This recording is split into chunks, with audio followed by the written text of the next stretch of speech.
Olá, tudo bem com vocês? Então, né, vamos dar continuidade ao nosso conteúdo, certo? Ó, na aula passada eu retomei, né, sobre projeto de texto, certo? E aí eu falei lá sobre os tipos de argumentos, né? Falei não, citei apenas tipos de argumentos, né? E aí quando a gente pensa em argumento, é importante a gente pensar o quê? Nas estratégias argumentativas, né? Que é mais ou menos tipos de argumentos, certo? E aí o seguinte, ó, se eu estou defendendo uma tese, né, eu vou o quê? Argumentar. E o que é mesmo argumentar é o quê? Convencer, né? Eu quero convencer o leitor a concordar com a minha tese, com o meu posicionamento ali, certo? Então, eu vou buscar convencê-lo, né? Persuadi-lo, certo? E para isso eu vou utilizar estratégias argumentativas. Então, nesse momento, eu tenho que começar a pensar quais são as estratégias argumentativas que eu vou utilizar no meu texto, na minha dissertação, certo? No meu texto dissertativo argumentativo, ok? E aí, ó, a primeira estratégia, né, que eu trouxe aqui para vocês, que a gente usa, certo? É uma estratégia básica da argumentatividade, ok? Ó, que é a modalização, né? Vamos ler o exemplo para a gente entender um pouquinho mais, ó. Com a finalidade de evitar o desperdício, o que nos protegerá de futuros problemas, é vital que se faça um trabalho voltado para o uso da água, certo? E aí o que eu quero destacar aqui para vocês é o uso da palavra vital, né? Isso foi o recurso de modalização do produtor do texto, né? Ele modalizou, como assim? Como é modalizar, né? É se posicionar, é puxar o posicionamento dele, né? Quando ele diz que ele fala sobre o problema de desperdício, né? E aí ele diz o quê? Que é vital, que é importante que ele faça um trabalho voltado para o quê? Para o reuso da água, né? Porque se a gente continuar seguindo na leva de desperdício, o que vai acontecer? Vai acabar faltando água, certo? E aí a próxima estratégia é a exemplificação, certo? Ó, certos comportamentos humanos não podem ser tolerados e, por isso, precisam ser constantemente relembrados para que não se repitam, como o massacre dos judeus pelos nazistas. E aí eu destaco para vocês o seguinte, ó, eu estou exemplificando, né? Perdão. Ó, ele está falando aqui o seguinte, ó, dos comportamentos que não podem ser tolerados de forma nenhuma, né? E aí ele traz o quê? Uma estratégia argumentativa por meio da exemplificação para construir a argumentatividade dele, né? Qual é o exemplo que ele traz, né? O caso que aconteceu com os judeus, né? Que foram massacrados pelos nazistas, ok? Ó, a gente pode utilizar também a estratégia da enumeração. Ó. Preste atenção aqui. Ó.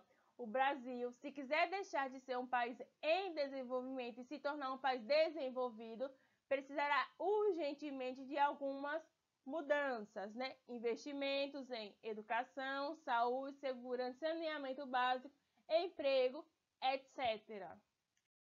Vocês perceberam aqui, ó, investimento em educação, saúde, segurança, saneamento e emprego. Eu estou enumerando, né? Eu estou dizendo que o quê? Que o Brasil precisa investir, né? E aí eu trago a enumeração para construir a minha argumentatividade, né? Como estratégia argumentativa aqui, certo? Outro caso, né? Que é o fato histórico, né? E eu acho usar a estratégia argumentativa por meio do fato histórico muito bacana e muito importante, certo?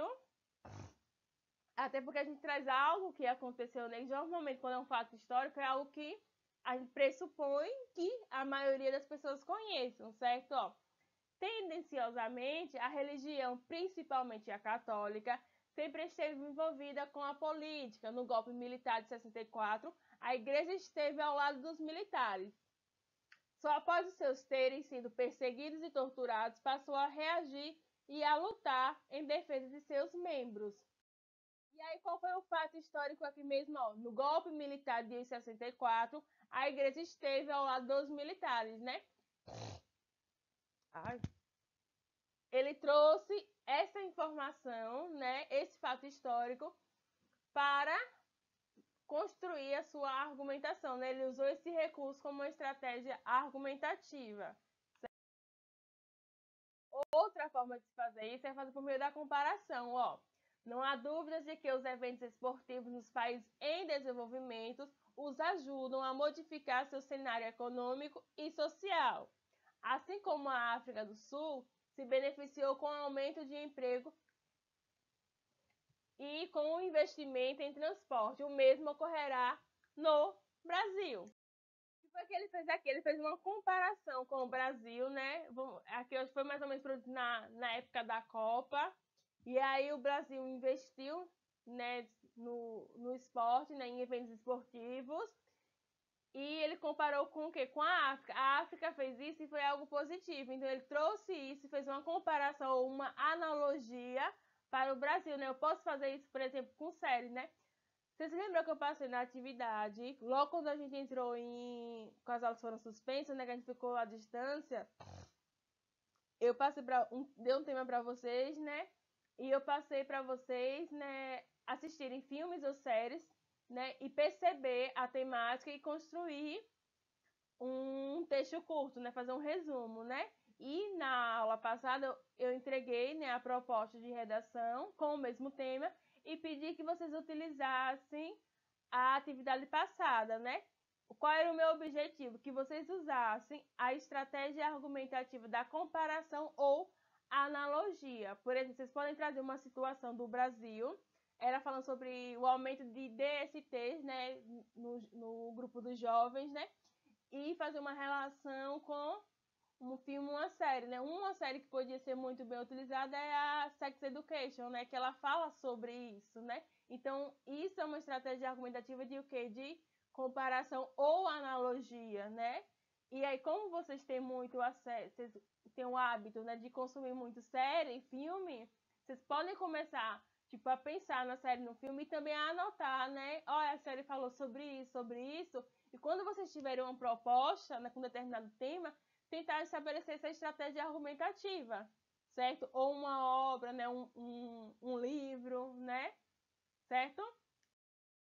E aí outra é a contraposição, né? Eu vou contrapor ideias, dados ou fatos, certo? Ó, segundo uma enquete realizada pela BVA para o Vespertino Le Parientes, se é assim que se fala, né? Porque não se fala francês, 58% dos franceses são favoráveis ao casamento homossexual, certo?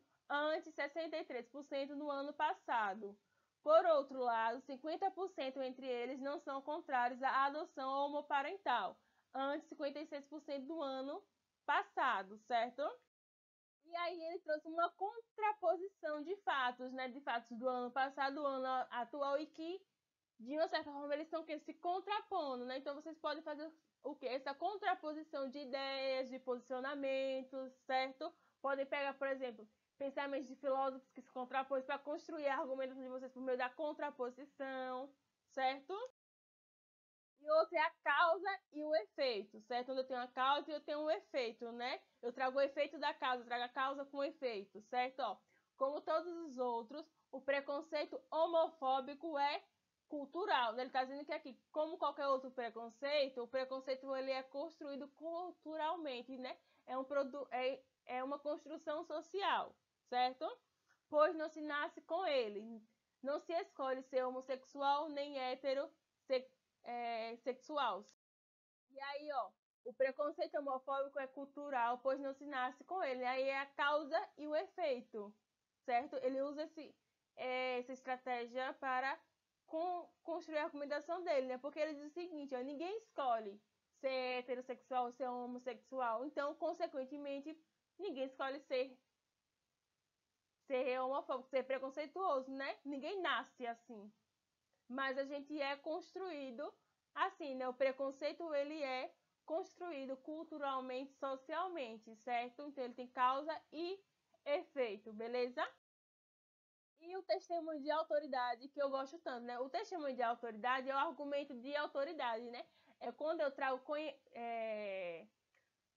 tipo, falas de pensadores, né? De áreas de conhecimento, certo? Esse é o testemunho de autoridade, certo? Ó, aqui, vamos ler, ó.